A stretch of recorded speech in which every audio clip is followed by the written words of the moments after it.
we were fortunate enough actually to be put on the initial committee to look at the business portion of this tax. We were told originally that we would go in and look at everything in the city. We walk into the meeting, and the first thing that happens is my good friend Fred announces that we can only look at the Peabody budget. We can't look at anything else in the city. And our whole point was, before you ask anybody for new money, you need to look at the entire city budget and determine whether or not you have funds somewhere that maybe that particular thing is not as important as doing street maintenance or street cleanup or safety. All of that. That was the first thing. When that was announced, I walked out of the meeting after that. Figured the rest was pointless. Because all it would be doing is trying to justify some new money when you never looked at the existing money. And we will continue to consider that until you actually look at what you have in the city budget now. Right now, you just spent an additional $10 million. I don't think a lot of it went to road paving. And that, we think, those are policy choices that need to be made. That's number one. Number two is this progressive income tax is a joke. That's the reason it's a joke is if I own a company and the company has to be in Portland and I make $500,000 a year, but I live in Washington County, how much personal income tax do I pay? Zero. But I earn $500,000 in the city of Portland.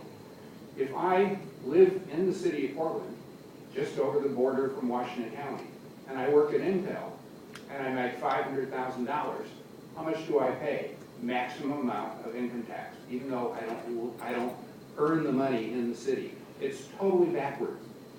And I believe you did it for collection reasons, because it's easy, you don't have to do the income tax filing, but it's crazy. So, and the business tax, that portion of it, you basically lowered that down so much in an attempt to buy off the business community to make it very reasonable so that no money will be available to refer anything. And the problem with that is it doesn't work. The reason it doesn't work is we think you have the power to raise that stuff at any time. And until we have that basic discussion about how you're spending your money, we're not going to want to give you anything more. That's why we oppose this thing. Our clients want better streets. We want to put money into the system. We have no problem with that. We're proposing a statewide income, or not statewide income tax, sorry, statewide gas tax. We're part of the transportation package that's going on right now. We don't have a problem with that. What we do have a problem is we need more money. Let's set up these two new taxing mechanisms that can be raised at any time.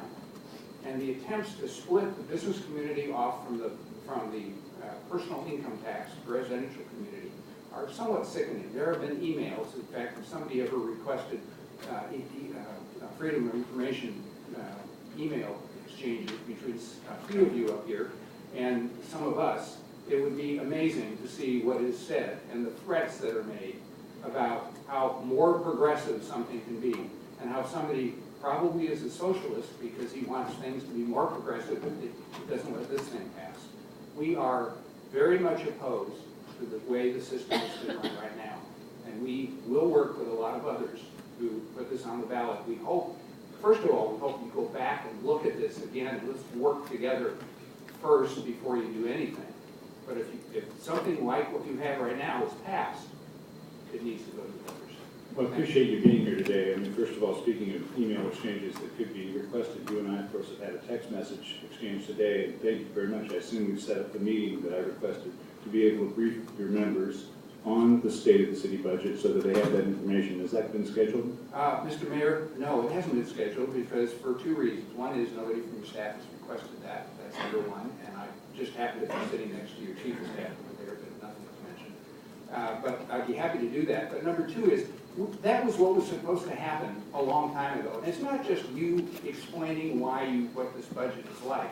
The reason that that business group was important, I felt it was important, is we were going to be able to look at the whole budget and make suggestions to you. I'm not a budget analyst. I don't read budgets on a Well, daily but you basis. just said that you need to see that the current budget is spent properly before you can support new revenue. I So do. while you're here, I'm going to ask Mr. Alpert to get that scheduled. I would love to be able to see all that, but I'd like to have some people in that room who also understand budgets, who could go over the stuff with you. That was something that should have been done a long time ago when you first put this thing together. It was Mr. Miller, probably at your request, who said, we're not looking at anything else. All right, well, we'll make sure we have that discussion, and please get that scheduled. Now, secondly, if in that discussion you found that it were indeed true, that the auditor was correct, and the city of Portland needs to spend about $75 million more per year than we're now spending on street maintenance, if the analysis proved to you that that were true, and if it proved true that the general fund is unavailable to solve that problem, would you support a gas tax increase sufficient to pave the streets? We support a statewide gas tax. We do not like local gas taxes. We will oppose any local gas taxes. Okay, And so reason if for the that state is- gas tax would have to reason- go if up you let by, me- If you let me finish, the reason we don't like the local gas tax is it puts an undue burden on individuals. Basically, it's a competitive disadvantage. We don't mind up to a certain point the statewide gas tax. sure, and if the state gas tax needed to go up by enough to solve that problem for us and other local governments across the state, you would support that? Well, the problem with it is that you have created, you being your city council over the years, has created the problem in the first place. You took money that was dedicated to street maintenance, you put it into other things. You justified it. I voted against Measure 5. I've never supported anything like that. People passed it, frankly, Portland passed it, and we're stuck with it. And you probably did what you thought was right, or your predecessors did it at that time. Yeah, I don't even know if you were on diapers. I was in high school, yeah. Keep going, this is making me feel good. Right. But the problem is, it's these decisions that have been made over time. All this money has been dedicated to roads, and then it disappears. And then it's dedicated to roads, and then it disappears. And now you want to have two new revenue sources that are dedicated to roads. But what time is that going to disappear? I can't commit to you that I support anything. I want to sit down and talk with people and have a general discussion about how the money is spent, why you spend $10 million of surplus the way you do, why you, given the projections of considerable surplus over the next coming year and years, why you think you need more, and if you truly do need more, why is it the amount you're talking about? Can we do it with a $10 million or $20 million? And then we can craft something that's a little more reasonable for the taxpayer. Well, we look forward to having that discussion. Okay, thank you. Mr. Romain, I realize you haven't combed through the budget, but the primary things we spend discretionary general fund money on are police, fire, and parks, and then some for housing.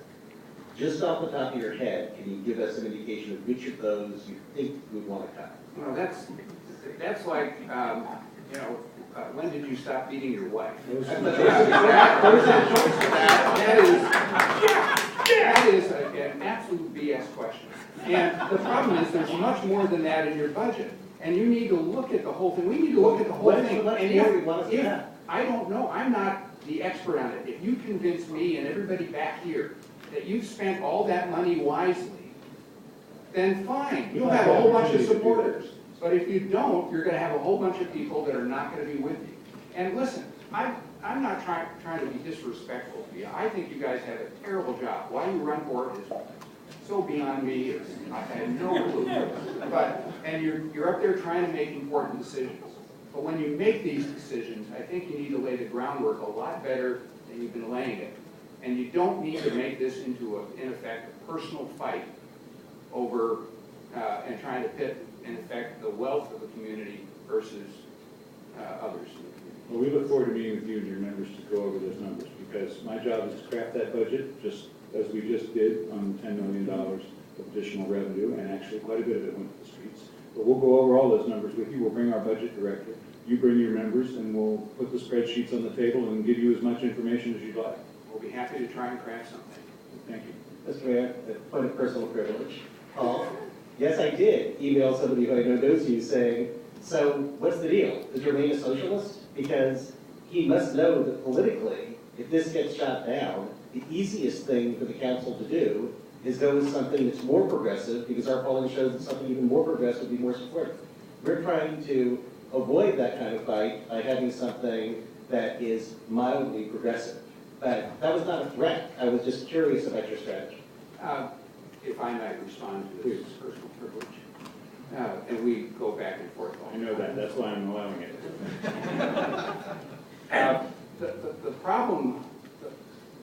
problem with that is we would, at least I would, welcome, if you want to come out and come out with a progressive, more progressive income tax that is basically trying to pit everybody against each other and is set up so that people that work in Portland, that don't live in Portland, get off scot-free. Take, for example, a law firm situation where you have 20 partners, 10 of whom live in the city. They all make $500,000. 10 live in the city, 10 don't. 10 pay the tax, 10 don't. They earn the income here. You set it up like that, bring it on. I'd love to do that. Thank you. I have just one question.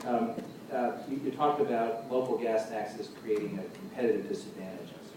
And I get that as an abstract economic policy matter, but is it in fact the case that if you raise the gas tax 5 cents to someone living in Grant Park, they're going to spend an extra 45 minutes to commute to someplace in Washington County, buy their gas and come back, or I mean, I understand it costs them more, but how does it create a competitive disadvantage? And what's the evidence that people then stop buying their gas at their neighborhood gas station?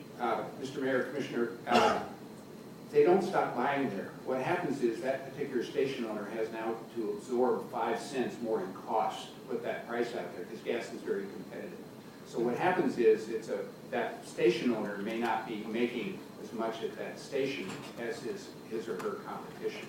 That's the competitive disadvantage. The pressure to have a street price that's about the same as your competition in the neighborhood is tremendous. So it's not, that's the deceptive thing about it.